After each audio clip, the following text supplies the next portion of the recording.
Welcome to the Power of Oxygen First, where we scale your life first so your business can actually breathe. I'm your host, Dot Rock. Oxygen First means you protect your energy first. You build your life first. You take care of your nervous system first. Then you scale. Because success without oxygen, that's just burnout with better branding. Around here, we talk about real leadership, how to hire your peanut butter instead of just doing it all yourself, how to fire with grace when something's expired, no more breadcrumbs, how to grow or go, and how to receive support without apologizing for it. This isn't hustle culture. It's sustainable success. It's leadership with oxygen. So let's pause and take a deep breath. Let's build something that actually feels like home. Well, hello, my dear friends, and welcome back to the Power of Oxygen First. So, we have had a lot going on in the last few weeks, my son and I, and this is not a podcast about hiring. It's not going to be a podcast about firing, or really, it's not about delegation. It's it's more about something that we all face in our lives, and it's about being in a really hard season. Not just a busy season and not just a stressful week, but it's about being in one of those seasons that completely interrupts the plans you've made for your life and especially for your business. It's a season when you're no longer asking, how do I grow my business? You're asking, how do I simply make it through today? I didn't plan on recording this episode, and last week I didn't record one at all. In fact, I think it's been 2 weeks. And I had intended 2 weeks ago to batch a bunch of episodes and to be ahead and have my team working on things. And I believe that the last time I told you about what was going on with my son, we are in a very different place. I believe it was right after he got his cast off. Probably recorded that around June 5th because he got that cast off on June 3rd. So I really didn't plan on recording this episode. And today I worked on the next episode in my queue that I had planned, that went along with my goals, that went along with what I'm wanting to teach here. But life happened and we're just having a kind of hard time. Um, so if you'll recall a few weeks ago, I was talking about the Chief Energy Officer course that we have coming up. I was talking about the new lead magnet that we created, which is just a little freebie that is going to be so fun for people to take. Oxygen leak quiz, like finding the oxygen leaks in your business and your life. It's going to be fun. And all these great things we're building. I'm also writing a book and I'm so excited about it. And I'm also like reading this really big book for Dominic's school for his parent reading group over the summer. We have to read like 10 chapters a week, and it's not easy reading. It's called Middlemarch by George Eliot. But instead, I haven't been to parent reading group in a number of weeks. We've just been, you know, getting through each day. So I'm going to try to tell you this story without crying too much. But as you all know, if you are listeners of this podcast, and if you know me and my son personally, we are baseball fans to the core. Major League Baseball, Little League Baseball, Blitzball, all the balls. We love baseball. We love sports. Both of us do. I was raised as a baseball fan by a mom who was a baseball fanatic, maybe even more than I am, which is hard to say. My son and I are trying to do a Major League Baseball tour where we hit all of the stadiums, and we want to do, I think there's 30 of them. We want to do all of those before he graduates from high school. I believe. I don't know where we're at on our numbers of that. I have seen 22 of them, but he's seen like 10 or something. So, um, you know about baseball, and he plays competitive baseball, which is really fun because I didn't ever force him into baseball. He just started playing was one of the sports he picked up later in life, and I didn't know if it was something that would stick. And I always encouraged him to do whatever other sport he wanted to. He did BMX, racing, he mountain biked, he did downhill ski racing, he did freestyle ski racing, he played hockey, he played tackle football. You guys, and my son's not a big guy, but he eventually found baseball, and I love going to baseball games and tournaments and practices and playing with the other little siblings, and walking with the other parents and having relationships with the parents. And we are so blessed in Fort Collins to be on this baseball team that we're on with this group of parents that we're with. Um, sorry, I am a bit of a mess.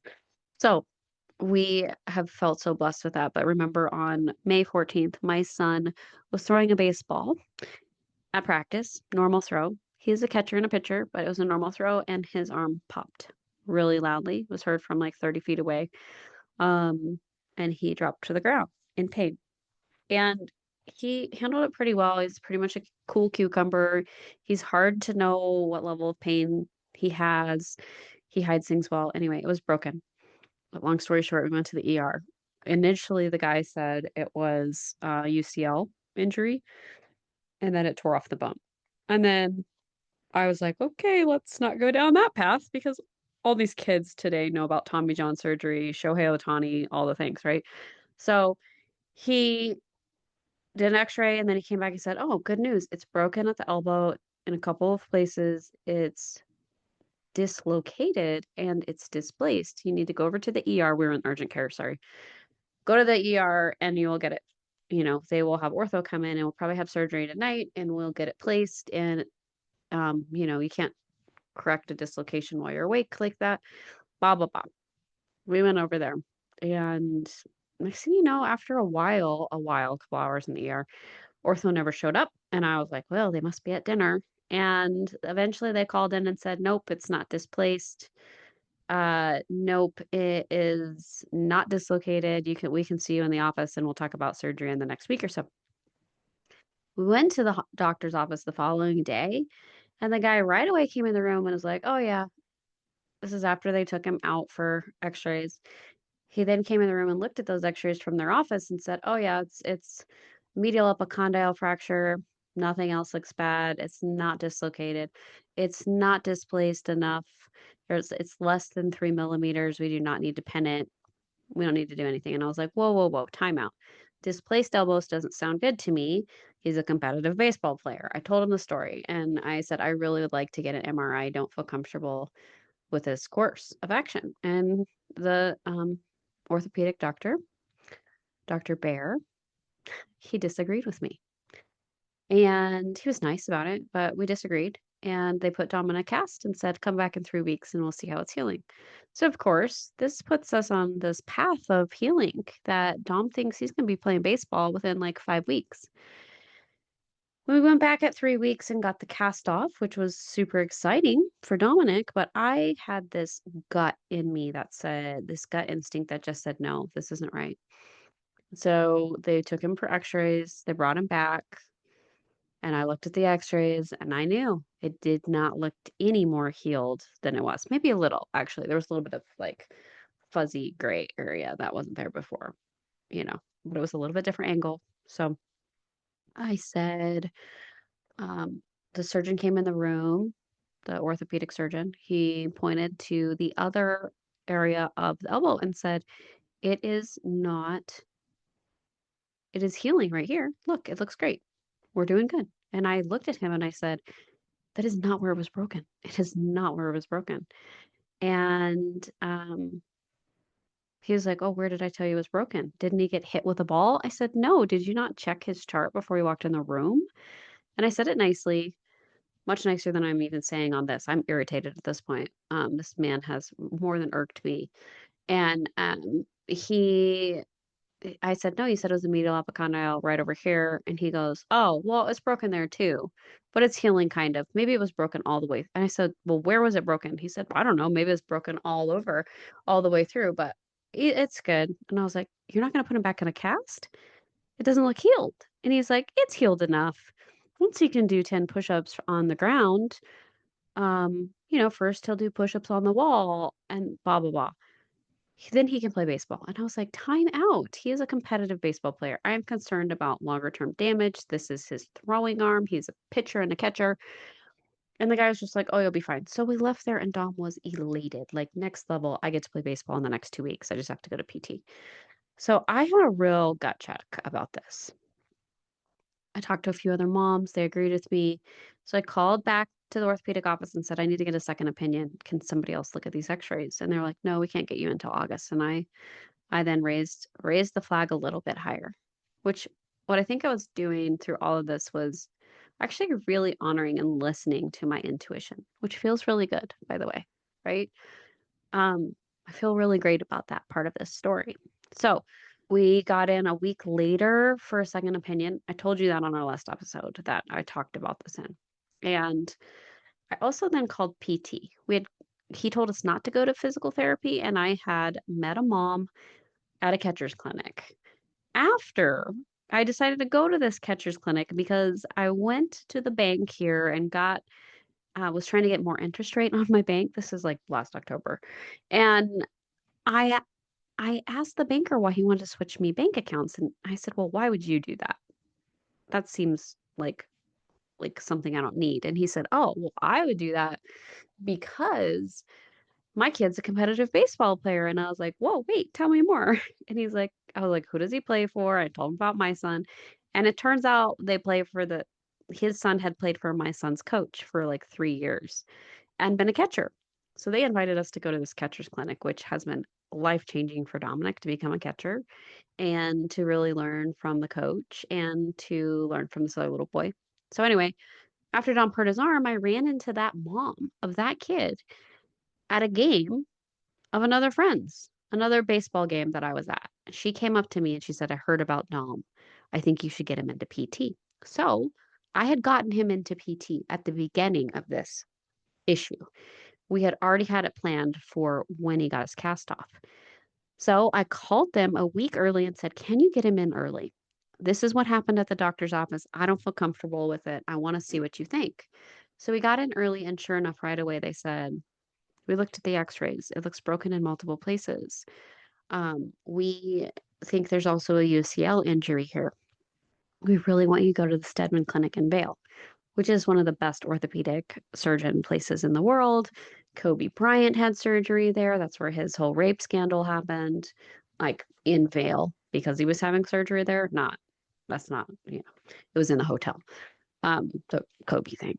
But he had surgery there. Alex Rodriguez, all these famous people. So they said, like, try to get into the Stedman Clinic. We've got, our PT went to college with this great surgeon there. He's really good with arms. We'd love for you to see him.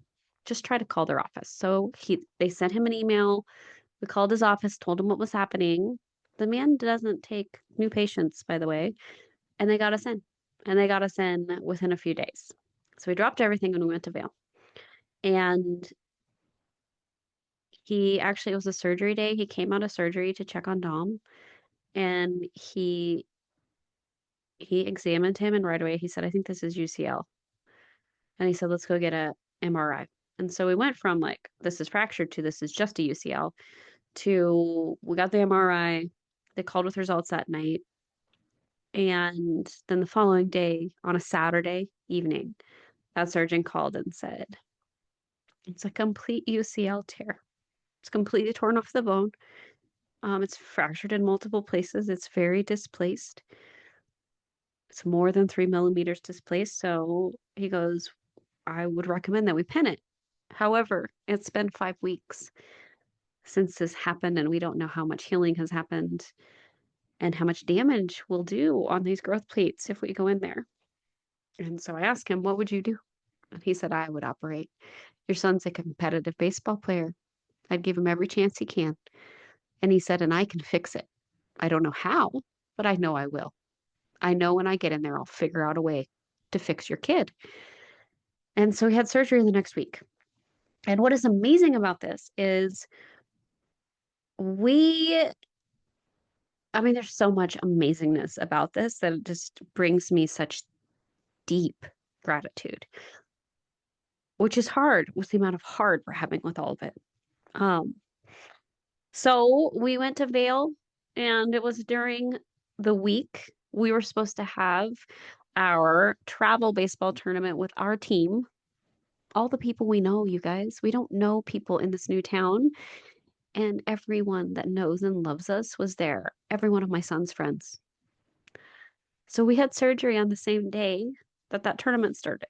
And then everyone showed up, and they showed up with popsicles and love and ice buckets and sprites and all the things. I can't even begin to express all the ways people showed up for us, but it was next level, unbelievable. And my surrogate mom, Trish, the one who had the heart transplant a couple years ago, she showed up and she stayed with us. And well, she had another hotel room. And it turns out she had had surgery with this same doctor 7 times, I think. He saved her life. She got a staph infection and in her arm, and he saved her life. So Dr. Viola apparently also doesn't take new clients. You see, the week before we went for the MRI and the initial consult, Dom and I found this really great hotel that Trish told us to go to. And she said, you have to go to this restaurant called the Juniper. And so we did. And we dressed up, and Dom wore his full suit, just like he loves to do. And people walk up to him when he's wearing a full suit at a restaurant. When a 13-year-old boy does that, and it's maroon because that's his team colors right now, and their mom is dressed up, people walk over and they talk to him, and he's always so polite and he shakes people's hands, not a dead fish handshake, all the things that he learned from St. Columba and Durango. And he does this, right? And so he's meeting several people, and then our waitress said, "What are you doing here?" And we told her, second opinion. And she said, "With who?" And we said, "Dr. Viola." And she jaw dropped. Who? How? Who did you know? How did you get into him? She said, "I used to be a patient of his, but no one can get into him. No, he hasn't taken patients in 5 years. He's impossible to get into." So we knew we had been truly, truly blessed. And we were. So we had surgery, and Dr. Viola right before said, "I don't know how we're going to deal with this. I don't know how I'm going to fix it." And he said, "I don't know how long this will take. I can't give you an estimate. I can't tell you if it's an hour or two or longer because I don't know what I'm going to do. It's going to be a hard case because it's been 5 weeks." Right. And he said that to me initially. He said that to me again. And I so respected that. And he called me 45 minutes after surgery began. And he said, "I'm done. I'm still in the OR, but we finished. We fixed it." And he said, "You'll never believe it because I don't believe what happened. I stuck the pins into the fracture and just started wiggling them around for about 2 minutes, and everything just fell into place." They moved exactly, the bones moved exactly where they needed to be. The displacement closed, and I pinned it right there. He's like, "It's as if something took over my hands." And I said, "Oh, that was our angel team helping you." And he said, "Well, that was something because it was amazing." And he fixed my son. And then he put in the UCL repair anchors and pulled that UCL, did a UCL repair. You can't do Tommy John on 13-year-olds. And he fixed my boy. But it was really hard. There was a lot of vomiting. Dom struggles with nausea. Um, he's allergic to Phenergan and Zofran and all these things, right? And so we stayed up there for a couple days, and then we came home. And but we got during that time we got um, to be with our baseball team, to be with people we know, to be supported. I took the dog with us so that I could go on walks. People came and watched Dominic while I left him. It really couldn't have been a better situation. Really couldn't have. And now here we are, oh, I guess a week and a half post surgery as I'm recording this. And he's healing. We go back to Vail on the 7th to get a full cast. And then on the 22nd, we will have another surgery. And I think that other surgery really has my heart heavy. He's going to get those pens removed. Um, and it means we're going to be driving 3 hours back and forth. So six hours plus traffic, 7, 8, and staying in hotels. And it is not the summer we imagined. We will not be going to Hawaii and surfing like we had planned. We were really excited to actually have a vacation this summer because of all that has gone on with us the last few years. My hard divorce, all of that situation that was so heavy, and his appendix surgery 2 years ago in September. Um, so it's hard to be where we are now, but we're here, and I'm sharing it because there's so many lessons and there's so much to say about this time. Because I think all of us, every person and every entrepreneur, eventually really does have hard seasons.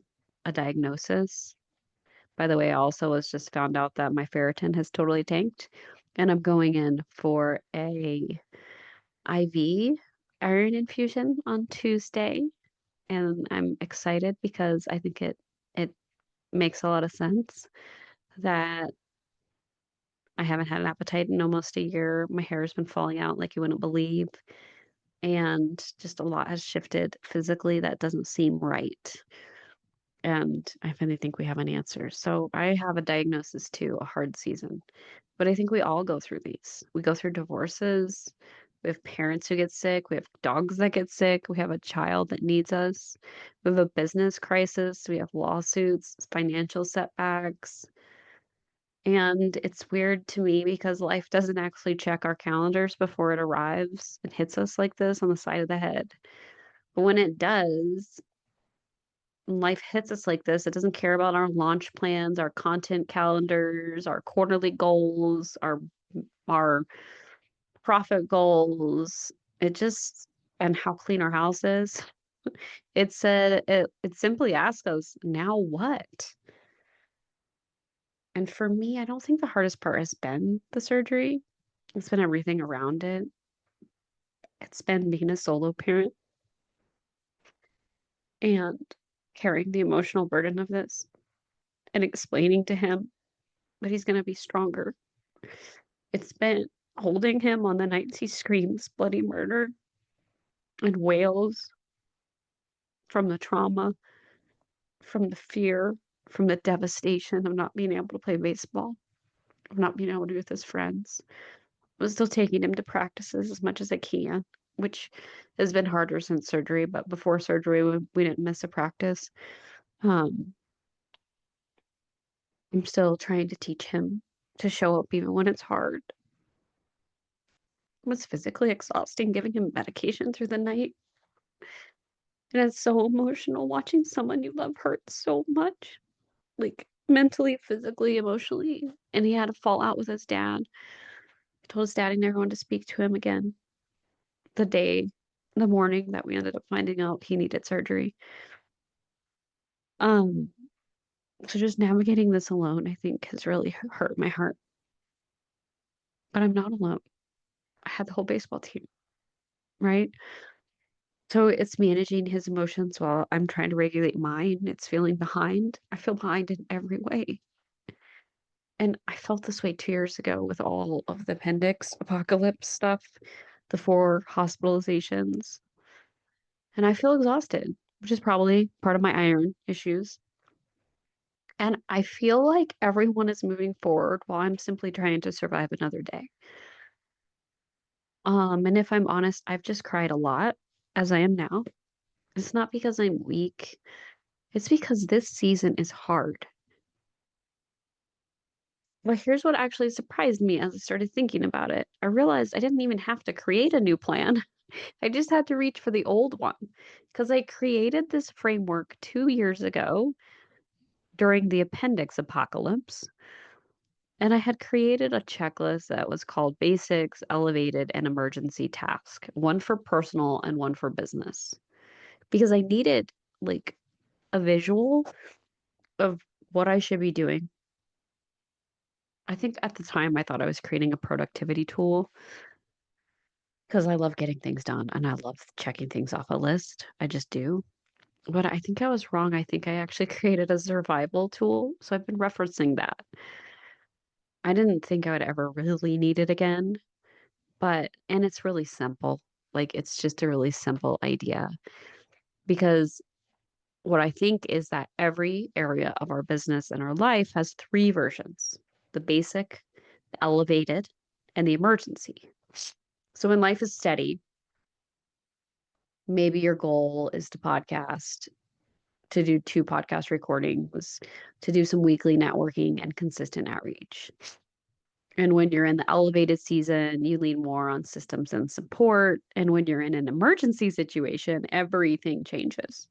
Success changes, the expectations change, and your definition of enough changes. My framework that I created literally reminds me that in an emergency, maybe I don't record a podcast. Maybe I just email Haley, my podcast manager, and tell her we're taking a few weeks off.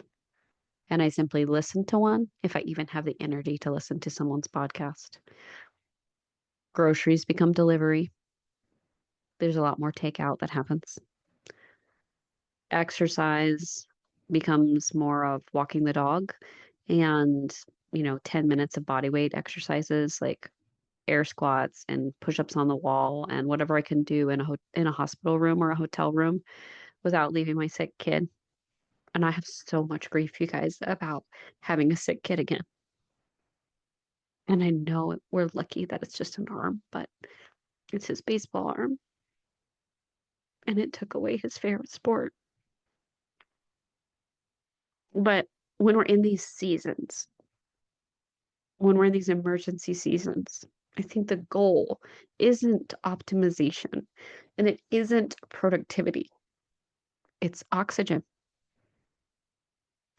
And that realization has changed everything for me because I think we've been asking ourselves the wrong question. We ask, how can I actually get more done? But maybe the better question is, what season am I in? Because every season requires different oxygen. The entrepreneur who treats every day like a sprint usually eventually collapses. The leader who refuses to adjust expectations eventually breaks, or the team kicks them out. The parent who believes they have to hold everything together eventually has nothing left to give. And that's why I created the oxygen first method, because it has never been about doing less. It's about knowing what matters most in the season you're living. This season has also reminded me why I believe so deeply in support. Not because support makes us more productive, though I do love that, but because support makes us more resilient. It makes us more human. We look other people in the eye and we say, I need you. I need help. It drops our walls. It makes us more vulnerable, and we actually really connect at such a higher level. I've leaned on my virtual assistants. I've leaned on my friends. I've asked for help. I've set boundaries. I didn't go to some workout classes. I always go to workout classes. I've accepted meals. I've told my friends what's going on. And I've allowed people to carry pieces I would normally have insisted on carrying myself. And honestly, something beautiful has happened. I haven't become weaker, though at times I feel it, but I have certainly become more human.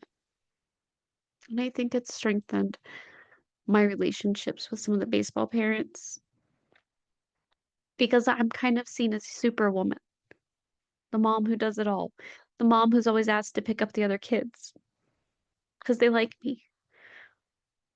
But strengths isn't about carrying everything. I think it's actually about connecting and sharing. And now I believe that strength means knowing when to let someone carry something for you. I've always said I believe support is an equal exchange of energy. Because when we share what we need with others and they bring us that popsicle, it's not charity. It's not failure. It's trust. It's connection. with humanity. It's allowing people to really love us right where we need to be loved. So honestly, this experience hasn't given me a greater conviction about something I've been building. It's just totally solidified it in every way. I have those chief energy officers that I train, that I have. People often ask me, is it just another executive assistant? And I say, no. A chief energy officer isn't trained to protect your calendar. They're trained to protect your capacity. And that's what they've had to do for me lately. And some of that was just to tell people no. They've helped me notice the leaks before they became floods, to preserve my decision making, to help me navigate these seasons of life that don't care about my plans. But here's the truth: the best time to build support isn't when everything falls apart, it's before it does. And I'm so grateful that I built that. And then I have a team, because no one expects the diagnosis, no one expects emergencies, no one expects the phone calls. But we can build businesses that are resilient enough to survive them. That's what Oxygen First has become for me. It's not another productivity season. It's not another productivity hack. It's not another system. It's a way of leading every season of our life. So if you're in a hard season today, I want you to know something. You don't have to perform your way through it. You don't have to pretend you're okay. You don't have to keep proving how much you can carry. You simply have to ask yourself. The journal prompt is, what season am I in? And what does oxygen look like today? Maybe oxygen looks like asking for help. Maybe it looks like canceling a meeting. Maybe it looks like taking a walk without headphones, earbuds. Maybe it looks like ordering takeout. Maybe it looks like crying. I've done a lot of that. Maybe it looks like mowing the lawn, because moving your body reminds you that life is still happening. That's my favorite thing to do when it feels like I can't get anything done. I have this little bitty lawn and I just go mow it with my battery powered lawnmower. But whatever season it is, please honor it, the one that you're in, because seasons always change. These things always pass. I have to believe this will pass for us. But what I do know is all the times we've moved through hard like this, it's shaped who we become. So before we leave, I really do want you to think about journaling the question of, what season am I actually in right now? Where am I holding myself to elevated expectations when I am clearly in an emergency situation or an emergency season? And what would it look like if I gave myself permission to redefine success for this season? And who could I invite to help carry part of the weight?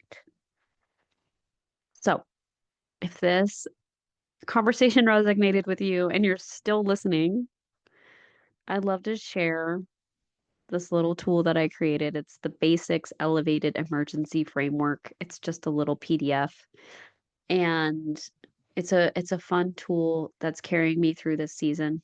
It's guided me before and it's guiding me today.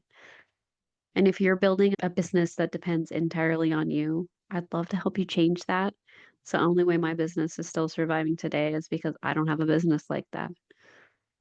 So whether you need a grow or go strategy day, you want to join the Oxygen First Club, be with a bunch of other entrepreneurs who are learning to delegate and learning to put on their oxygen mask first and identify leaks. Or if you want to learn more about the Chief Energy Officer program and the VAs that I have available. My mission is really simple out here. I help you build a business that still breathes when life gets hard. Because maybe success isn't measured by how much we carry. Maybe success is measured by whether we still have enough oxygen left to love the people who matter most. I'll see you next time on the power of oxygen first. This conversation reminded you that you don't have to do it all alone. That's your cue. go download the free Support and Breathe Return on Investment Calculator at rockconsulting.com. It's a quick, slightly eye-opening way to see how much time, money, and energy you could reclaim with the right support. And remember, support does not always mean hiring. Sometimes it's a simple ask. Sometimes it's a boundary. And sometimes it's finally letting someone be your peanut butter. If something in this episode resonated, please come tell me. I'm on Instagram at @._rock_, and I genuinely love hearing what lands for you so I can create more of them. And remember, your energy is your greatest asset. Protect it, invest in it, and always put on your oxygen mask first. I'll see you next week.